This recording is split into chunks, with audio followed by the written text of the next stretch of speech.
स्वागत है दोस्तों। तो हम आज बात करेंगे ऐसे शहर की जो सिर्फ देश ही नहीं बल्कि दुनिया की सबसे स्मार्ट और सस्टेनेबल सिटी बनने वाली थी, जहां 51% ग्रीन स्पेस के साथ solar energy, underground utilities, smart waste management, water taxi, metro system के अलावा कई प्रकार की सड़कों की योजना बनाई गई थी। साथ ही दुनिया की बेस्ट लेजिस्लेटिव बिल्डिंग और हाई कोर्ट बनने वाले थे। इस सिटी में 9 डिस्ट्रिक्ट होने वाले थे और हर एक डिस्ट्रिक्ट की अपनी अलग स्पेशलिटी थी।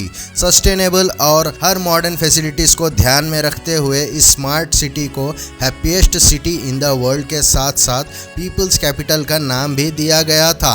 ये शहर चंडीगढ़ से करीब 2 गुना बड़ा होने वाला था और इसकी लागत 553 बिलियन रुपए से भी अधिक होने वाली थी। और अगर आप कंफ्यूज हो रहे हैं कि यह ऐसी कौन सी सिटी है, तो आपको हम बता दें, हम बात कर रहे हैं आंध्र प्रदेश के डिवीजन के बाद बनने वाली दुनिया की सबसे सस्टेनेबल कैपिटल सिटी अमरावती की, जो 2014 के बाद लोगों की नजरें में आई, क्योंकि 2014 में आंध्र प्रदेश को 2 राज्यों में विभाजित किया गया था और विभाजन से पहले हैदराबाद आंध्र प्रदेश की राजधानी थी, जो विभाजन के बाद नए बने तेलंगाना राज्य में चली गई और तेलंगाना कैपिटल के साथ हैदराबाद 10 साल के लिए आंध्र प्रदेश की भी टेम्पररी कैपिटल बनी। तभी से आंध्र प्रदेश की नई राजधानी के बारे में बात शुरू हुई और आंध्र प्रदेश के उस समय के मुख्यमंत्री चंद्रबाबू नायडू ने राज्य के बीचों बीच और कृष्णा नदी के पास स्थित अमरावती को राजधानी के रूप में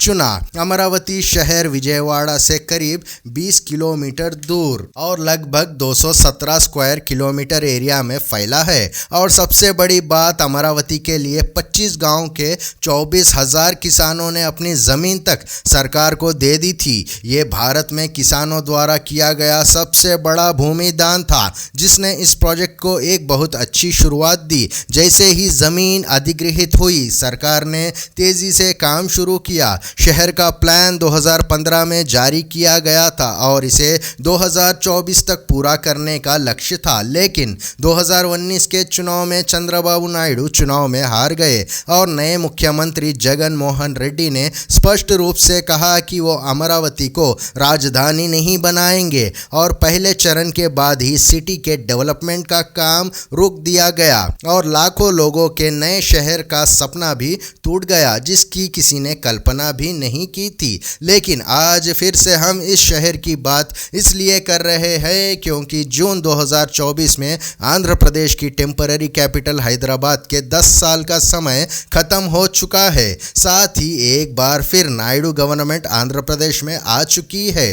तो क्या इस बार नायडू गवर्नमेंट अमरावती को सपनों का शहर बनने की अधूरी कहानी को पूरा कर आंध्र प्रदेश के सपनों की कैपिटल सिटी का सपना पूरा कर पाएंगे? ये तो समय ही बताएगा। वैसे भारत में अक्सर ऐसा ही होता है, लेकिन करोड़ों लोगों की ज़रूरतों से ऊपर राजनीतिक फ़ायदा रखना बिल्कुल गलत है और इस पूरे राजनीतिक खेल के कारण हमेशा बड़े बड़े प्रोजेक्ट बीच में रुक जाते हैं, जैसे देश का और विदेशों का बहुत अधिक नुकसान होता है और भविष्य में विदेशी निवेशक भी अपना पैसा गवर्नमेंट प्रोजेक्ट में डालने से डरती है।